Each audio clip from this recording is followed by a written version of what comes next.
trust God and move forward. It's easy to say, not so easy to do. But it's something that we need to contemplate and to encourage ourselves and others that is what we need to commit ourselves to do. Trust God and move forward. We're going to use our opening verse here. Philippians 4, verse 8. Finally, brethren, whatsoever things are true, whatsoever things are honest, whatsoever things are just, whatsoever things are pure, whatsoever things are lovely, whatsoever things are of good report, if there be any virtue, and if there be any praise, think on these things. We are told in Scripture to think in the things that are honest, pure, lovely, and of good report. It is in this frame of mind that I want to reflect on the goodness and the blessings that God gave this great, wonderful, glorious republic. I'm aware that there are those who want to point out the shortcomings of this nation. I'm aware there are those who want to point out where we failed and we faltered and we fell. And there are people who want to even point out the shortcomings of our founding fathers. Some have even claimed that some of our founding fathers, not most of our founding fathers, like George Washington, Thomas Jefferson, and James Madison, should be executed. Because they claim that when they wrote the Constitution, they started out by saying, "We the people of the United States." And they said when they did that, when they phrased those words, they committed treason against God. Because they put man above God.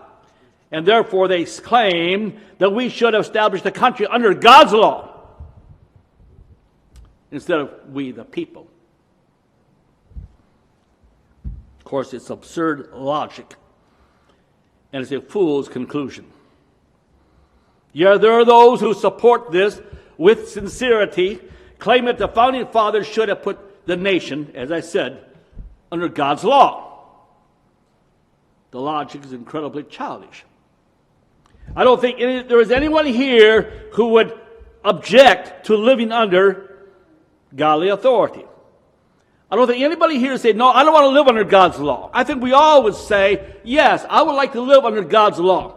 However, I don't want to live under a law that some man says is God's law.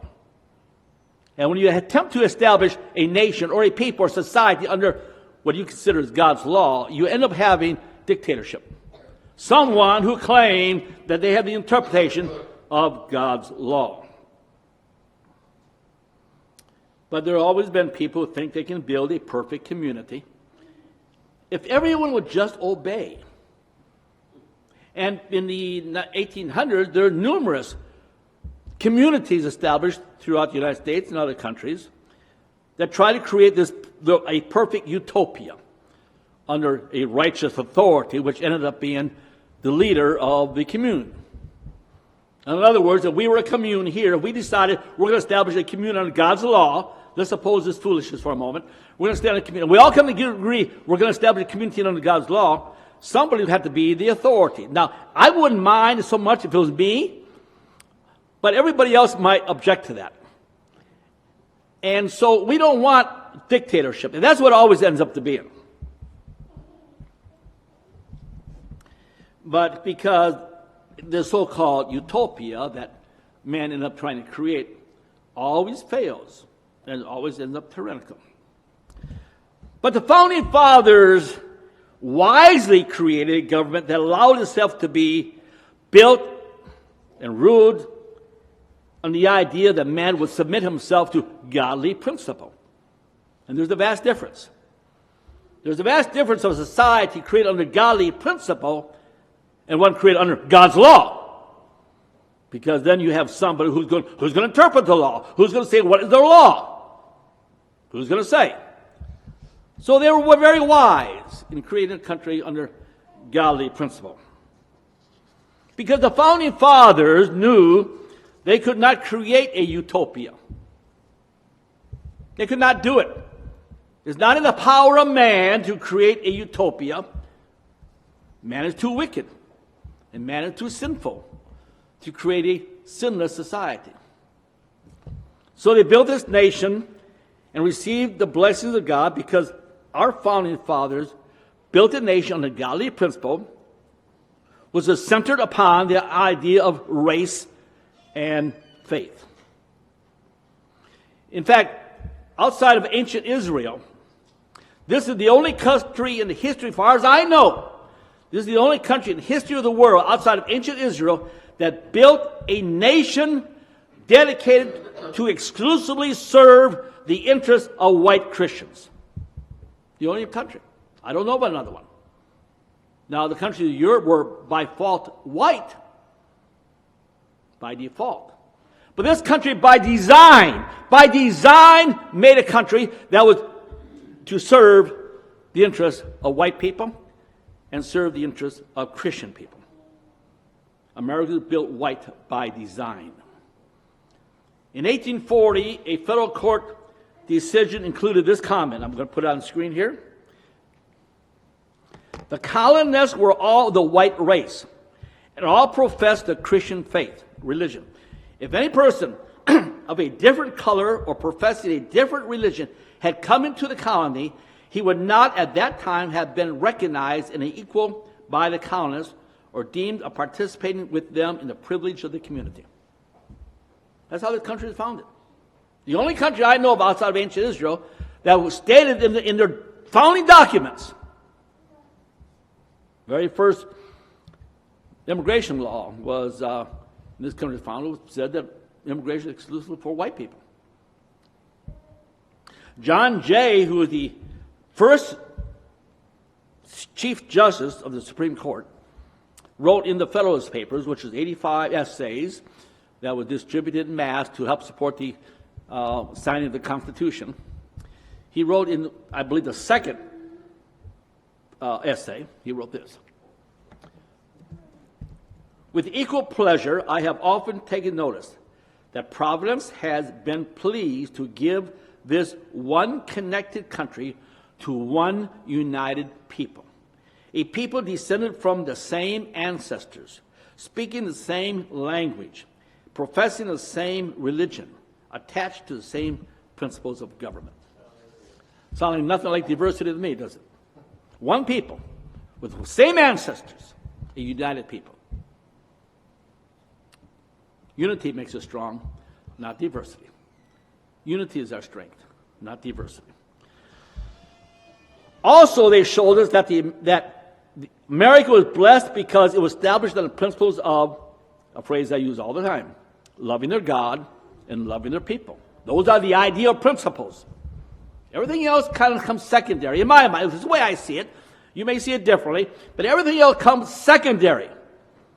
The day you worship, what church you goes to, what way you get baptized, whatever doctrine you may conjure up in your mind and be all important, includes all come down to this one thing: loving your God and loving your people. Now, America was never a righteous nation. People try and create a righteous government or a righteous society or a righteous people is going to fail every time. Most churches think, here's what you do. Here's our bylaws. You follow all these laws that our church teaches, and that's you can be righteous. That's how you obtain righteous. But I don't see it that way. You can't create righteousness by following some laws. There's no righteousness in man's heart. Man can't have any righteousness. He can have forgiveness, but he can't have righteousness. He seeks righteousness. You should seek righteousness, but don't be foolish in your heart that you're going to obtain it. As I've said before, even if you did get them all right, even if you did every doctrine right, it wouldn't make you a righteous people. So, America was never a righteous nation. But it was still, until recent years, a blessed people. We were a blessed nation. We were never a righteous nation, but we were a blessed nation. America was blessed not because of its righteousness, but because it was white-centered and Christ-centered. That's why it was blessed. Now, I believe in following the biblical health laws of clean and unclean meats. But if I eat a pork sandwich, am I a sinner? Am I suddenly going to hell? Am I suddenly going to fall out of favor with God? The Pilgrims ate eel, which was an unclean meat. God still blessed the Pilgrims, didn't they? Who say that God did not bless the Pilgrims? Our people have always failed in sin and continually sin, continually. But they were white-centered, they're Christ-centered, and they're a blessed nation. And for that reason, America reflected those things which we open our church sermon with. Things that were honest, just, pure, lovely, and good report. Blessings of God upon America was enormous. Enormous. We can't even probably comprehend the multitude of blessings this nation had. After establishing their foothold in the eastern 13 counties, our people quickly, under the blessings of God, in all their sins they committed, because they probably went to church on the wrong day, and they probably did lots of things wrong, but they were Christ-centered and white-centered. After the 13 counties were originally established, our people quickly swept over the woodlands of the east, over the Mississippi River, across the plains, through the Rocky Mountains, and into the fertile valleys of Washington, Oregon, and California. The American War for Independence ended with the surrender of Cornwall at Yorktown in 1781. Now listen to this. In 1802, just 25 years later, America nearly doubled in size with the Louisiana Purchase. In the 1840s, the concept of manifest destiny swept through the American consciousness, arguing that Americans, which means white people, had the divine right to rule the entire continent. In 1845, Texas became a state. That he created the Mexican-American War, which added California to the country. In 1850, only 69 years after the War for American Independence concluded, only 69 years, 3,000 miles away from Washington, D.C., California became the 31st state in the Union. 69 years, the lifetime of one person. In 1869, only 88 years after the war ended with Great Britain, America was connected by the Transcontinental Railroad from the Pacific to the Atlantic. Who could say that America was not enormously blessed by God? Churches dominated the landscape of America. Public schools were, in effect, Christian schools. Boys knew they were boys, girls knew they were girls, and homosexuals knew where the closet was. The nation wasn't ashamed of its Christian identity. And even the United States Supreme Court in 1892 said, there is a volume of unofficial declaration to the mass of organic utterances that this is a Christian nation. Certainly there have always been politicians who would abuse their power. We know that. People with power become abusive. That's the reason why so-called communes never work. So yes, there were times when politicians became abusive with their power. And I don't know the heart of every politician or everybody who abused their power as a politician, but I believe I can safely say that even those politicians abused their power, inside they did not hate America. They never attempted to unravel the Christian fabric of America. That America was a Christian nation was understood by all.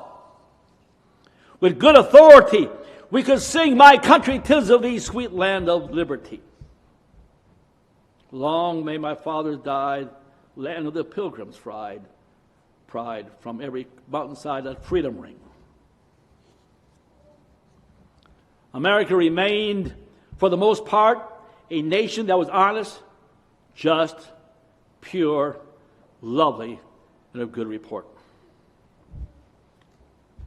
If anyone says differently, then they are either too young to have known the America that I knew as a child, or they are victims and tools of the global elite, the New World Order, and the Satanic Rebellion who want to tear down America. That's it. Did they willingly become tools? Those people say the founding fathers should be arrested because they did not put America under God's law, who became a tool of the global elite. Did they really willingly know they became a tool? Probably not. But nevertheless, while we were sleeping, an enemy came in unawares. America's power and wealth grew enormously. The Pilgrims in 1620 came and established a Christian outpost. Historian Perry Miller wrote in 1956 in his book, Errand into the Wilderness. He wrote, "The Pilgrims, as we have learned to call them, were reluctant voyagers. They had never wanted to leave England, but they had been obliged to depart because the authorities made life impossible for separatists. They could naturally have stayed at home had they given up being separatists. That idea simply did not occur to them."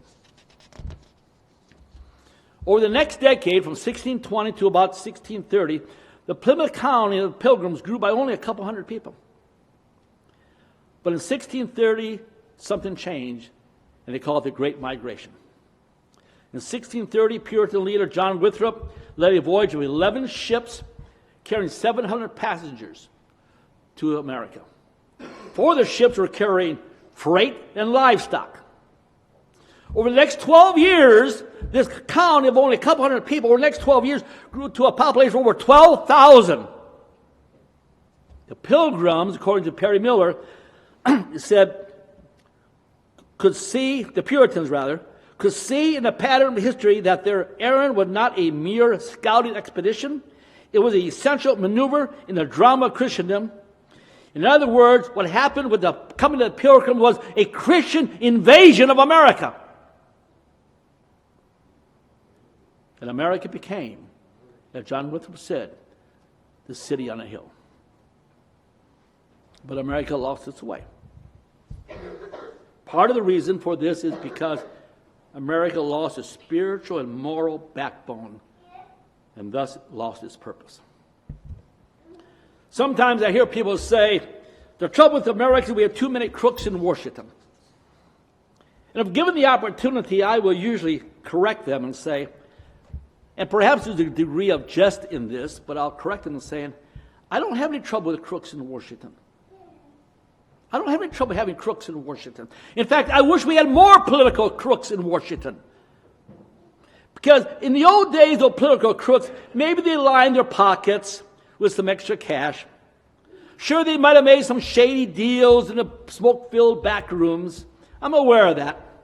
But for the most part, and maybe I'm wrong, but for the most part, I believe that those old-fashioned crooks still thought America was a pretty good place. They never would have attempted to destroy the soul of America.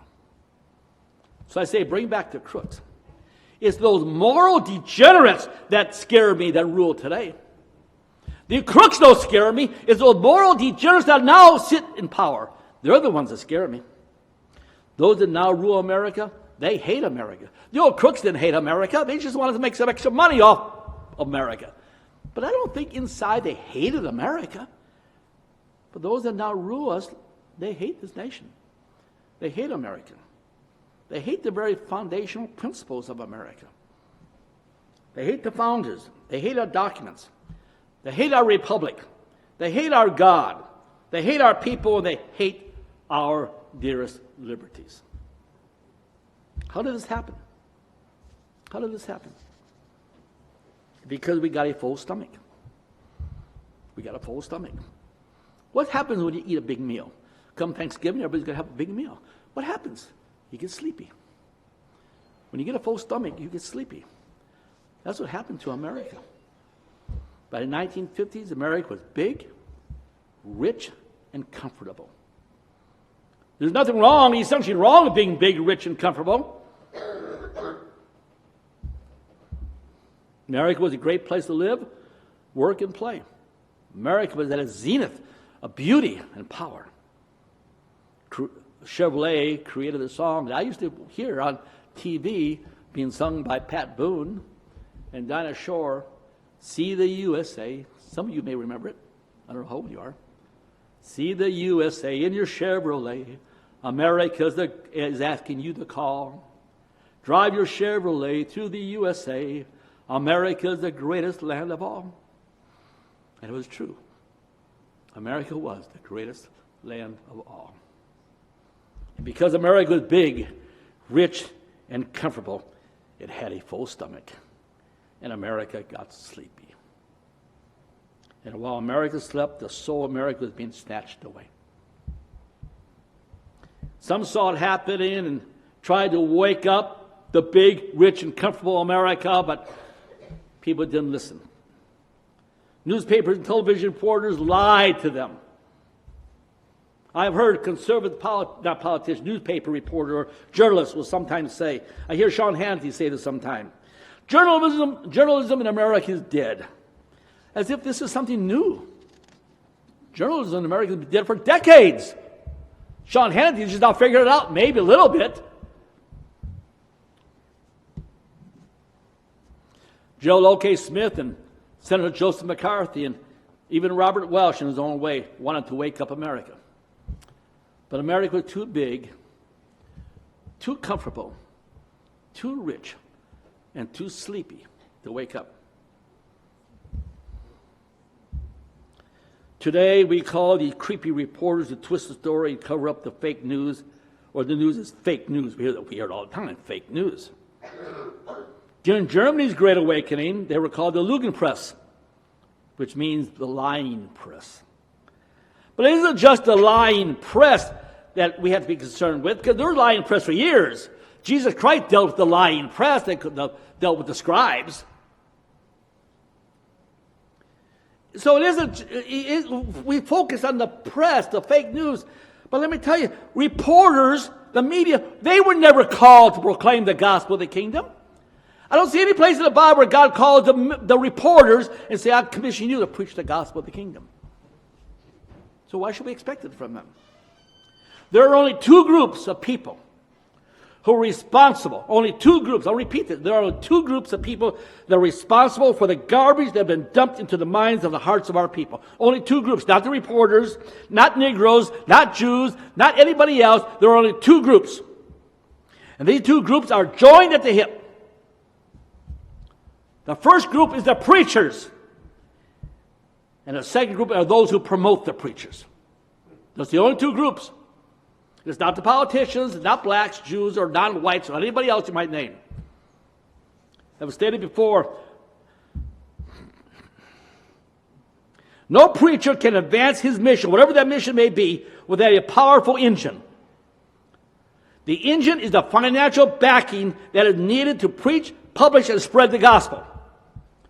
So we have a large number of preachers who teach Lügen gospel, okay, the lying gospel, or a fake gospel, but they're able to do this because they receive financial backing to do it.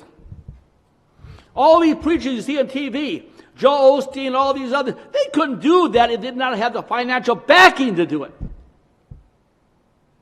Those who get the financial backing are equally responsible. Every time someone gives $1 to these preachers, they are helping to give these preachers the powerful engine that is needed to destroy America. And I want to tell people, because people listen to this in the internet, I'm talking to them. If you are giving money to a church or a preacher that is afraid to speak in support of white Christian America, then you are equally guilty of helping to destroy white Christian America. Even if you're only giving them $1, you're still helping destroy this country. Those are the only two responsible, not the reporters, not blacks, not Jews. It's the preachers, the fake lying preachers who preach a fake lying Lugan gospel, who are supported by people who give them the money and the power to destroy this country. Why are these preachers afraid? Why are they afraid? It's because they have no backbone. It's just that simple. They have no backbone. They're afraid of what people might say. Might call them a racist. We need people with backbone. I read in a book. I've got a book called Chronicle of Holocaust. It's the history of Scotland from 1272 to 1346. And in the story, he mentioned a battle at Tripoli. I know that's not Scotland, but he mentioned the Battle of Tripoli. And this was not some written recently. There's volumes written back during that period of time. And it tells a story of them being sieged by these Christians being sieged by Muslims, and they're terrified because they're focusing on the terror. They're focusing on what might happen to them. And a priest, the minister, gets up on a platform, and he challenges them to go forward, to go to battle. He challenges them to go to battle. And this chronicle written like 800 years ago said that several people in the crowd mocked him. So, well, you're not going to go to battle. You're just going to tell us to go to battle. You're not. And he challenged them. And it said he took a cross and he lunged towards the enemy without a weapon. Just a cross over his shoulder, lunged towards the enemy. And he had a cross over one shoulder, and the Muslim swordsman cut off his arm, and he falls to the ground. He picks up the cross and puts it on his other shoulder, and another swordsman cuts off his other arm, and he gets trampled by the horses and dies. See, that's the deal. And it says there that what that man did was showed his followers that it's better to die bravely than to die cravenly. See, we often think we want to win. Yeah, we want to win. But we should not be focusing on winning. We should be focusing on being brave. And we have preachers today with no backbone. The greatest catastrophe facing our nation today is our bloodline, our heritage, our culture of who we are as a people. And preachers are afraid of that.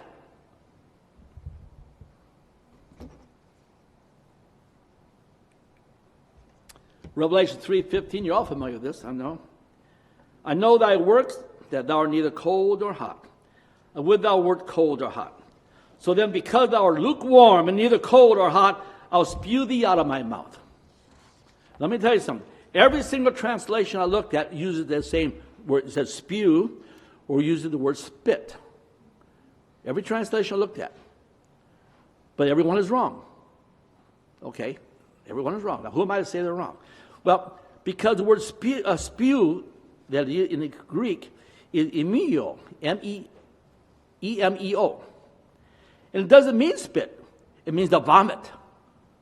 There's a big difference between vomiting and spitting. God, He's not just going to spit. When you vomit, you try to hold it back, don't you? Your stomach is churning, and you try to hold it back, and finally it all comes out. And that's not a pretty sight. It all comes out. That's what He's telling us. He's not just saying, "Oh, I don't like you," spit you out. God regurgitates those who are weak.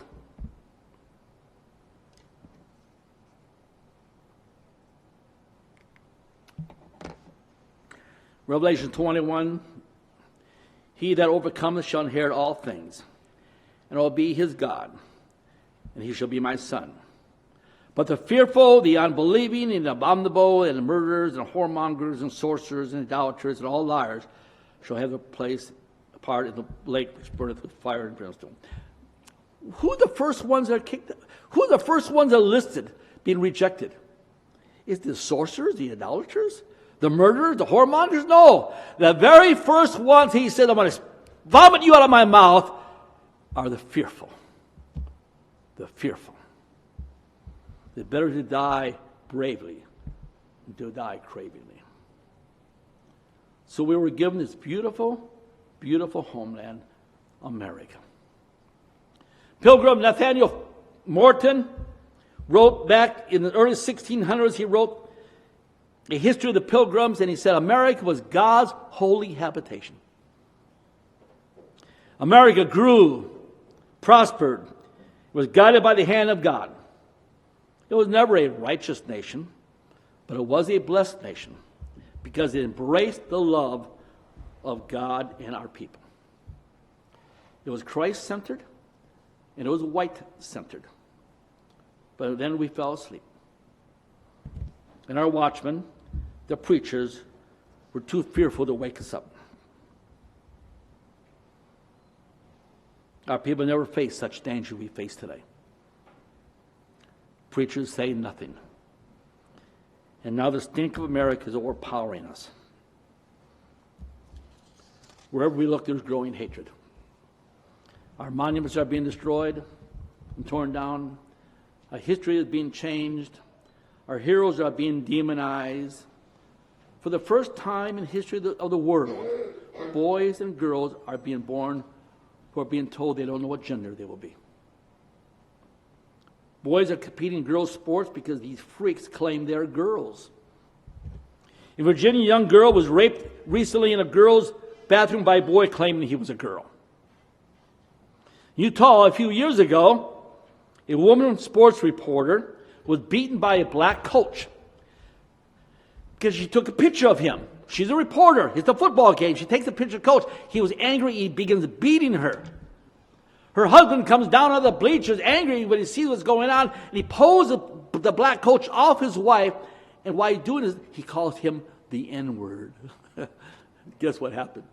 He got charged for a hate crime. Black coach walked away. We live in an upside-down world. The Bible says that they would come when they would call evil good and good evil. It's upon us now. BLM burns down major cities with impunity. But when angry parents show up at school board meetings, they're called domestic terrorists. Critical race theory teaches hatred for white people. Textbooks, Sunday school manuals are designed to portray white people as horrible oppressors, and non-whites are peaceful and loving. We are being victimized by a federal mandate to take a vaccine that half the country doesn't want. Inflation is climbing. Hatred for white people is being promoted daily.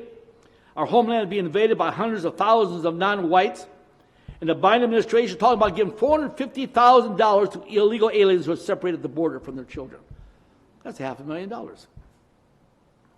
Our Christian faith is being redesigned to be considered a religion of hate because of its intolerance to immorality. It seems like every day we hear another code word for racism. For example, the phrase, the good old days, is racist. To be on time is racist. If you believe in parental rights, you're racist. And if you should say, get this, if you should say, well, some of my best friends are black, guess what? You're racist. Because you'd never say, some of my best friends are white, would you? You racist dogs.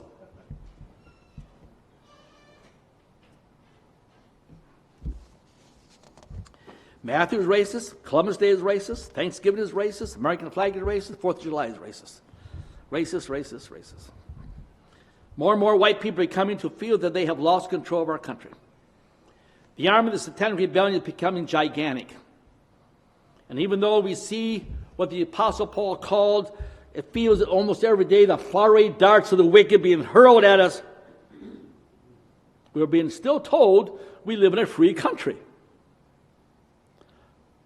Johann Wolfgang von Goethe said, no man is more hopelessly enslaved than who mistakenly believes he is free. And people in this country still think they're free. Now, have you ever attended a football game or a basketball game?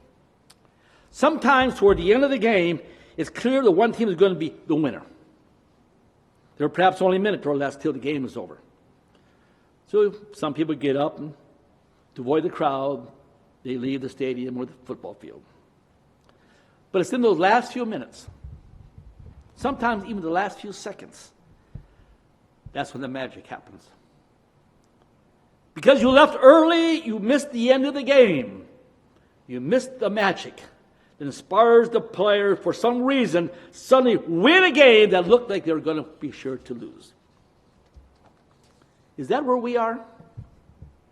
The enemy, we look today here, we sit as a Christian people, just a few number of us, and other congregations throughout the country. And we look at what's going on, and the enemy looks unstoppable. Their strategy is compelling. And we watch them steadily move forward, and it looks for us to be hopeless. But then we have to remember the covenant. We have to remember the covenant that God made with our people. God has not forsaken us. Our forefathers came and conquered this wilderness we call America. They took possession of it, and they passed it down to us. For generations, they built schools and churches and farms and homes. They subdued a wilderness that previously was only occupied by what Ann Coulter said was migrating tribes chasing the rear end of a buffalo every time their stomachs growled. It took a desert wilderness that for thousands of years only produced stubble grass and horny toads. And with a generation of occupying our western states, they plunged deep wells in the earth and brought up millions of gallons of water to grow produce to feed a nation. And now we face this creepy assortment of racial aliens, social misfits, narcissistic fools, transgender freaks, spiritual dwarfs, and white cowards who are afraid to defend their own homeland. Do you think fighting for our people and your homeland is a worthwhile effort? Do we think that's a righteous cause? If we think it's a righteous cause, let's not focus on, I want to put this right, let's not focus on winning, let's focus on being brave. Because we have no choice. We either engage in the struggle or we willingly submit to slavery. Sure, they have the illusion of power. I'm aware of that. 2 Chronicles 20 gives a reference to an army invading Israel, Judah rather, the nation of Judah. And Jehoshaphat was king. And the king was terrified. And the people were terrified. And this is what God said to them. He said, pay attention, O people of Judah, every inhabitant of Jerusalem, and King Jehoshaphat. This is what the Lord says to you. This is what he says to us today. Don't be afraid or discouraged by this large army, because the battle isn't yours, it belongs to God. I'm going to close very quickly here. We are like the dry bones of Ezekiel. Ezekiel is taken and led into the wilderness. You all know the story. He's led into the wilderness, and he sees a big valley of bones, and he dry bones. And the Bible says not only were they dry, it said they're very dry. And the bones, they speak to Ezekiel. And a lot of our people, this is us speaking perhaps. The bones speak to Ezekiel and says, our hope is gone. Our hope is gone. Do we sometimes feel our hope is gone? Do we sometimes feel that the enemy is so overpowering and overwhelming? Our hope is gone. And that's when we have to remember the covenant. That's why identity, in my mind, is so important. Because it just doesn't give you a cause of fight. It understands that you've got a covenant with God.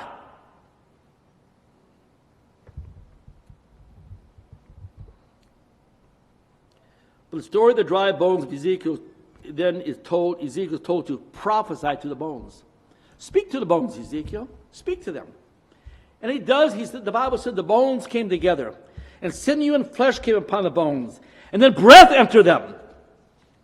They stood a mighty army. Do we have the faith? Be brave, or we're going to die a coward's death. Because we're all going to die. Remember, God made this wonderful covenant to our fathers. It is our covenant also. I know, and I've repeated this many times, I know, it's not just the Abrahamic covenant, it's our covenant. It's made me and you, every one of us, possess that covenant.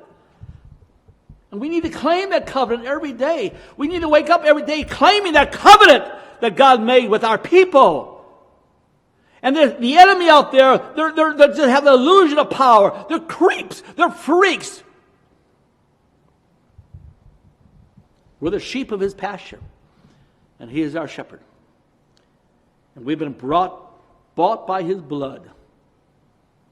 And we've been brought to this hour. I'm going to close Deuteronomy 10:11. Referring to Israel. He found them in a desert, in a windy and empty land. This is God speaking to us right now, this hour. Surrounding and brought them up, guarding them as those he loved very much. God surrounds us. He brought us up, and he guards us. He was like an eagle, brilliant nest that hovers over its young. We call helicopter parents, hovering over the babies. God is the helicopter God. He's hovering over us. He was like an eagle building its nest that hovers over its young. It spreads his wings to catch them and carries them off in his feathers. God's protection is upon us. God's protection is upon us. All we have to do is trust God and move forward. Be brave and move forward. Trust God and move forward. Our Father, we thank you for your watch care over us.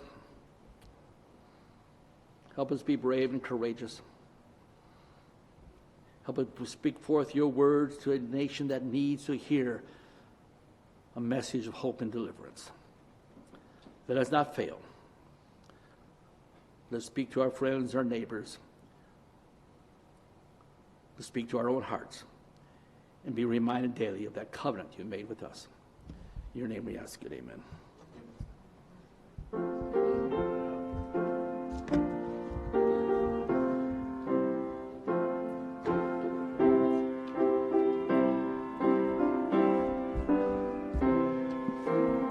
The congregation, please be standing. And turn to hymn number 392. 392, we have an anchor.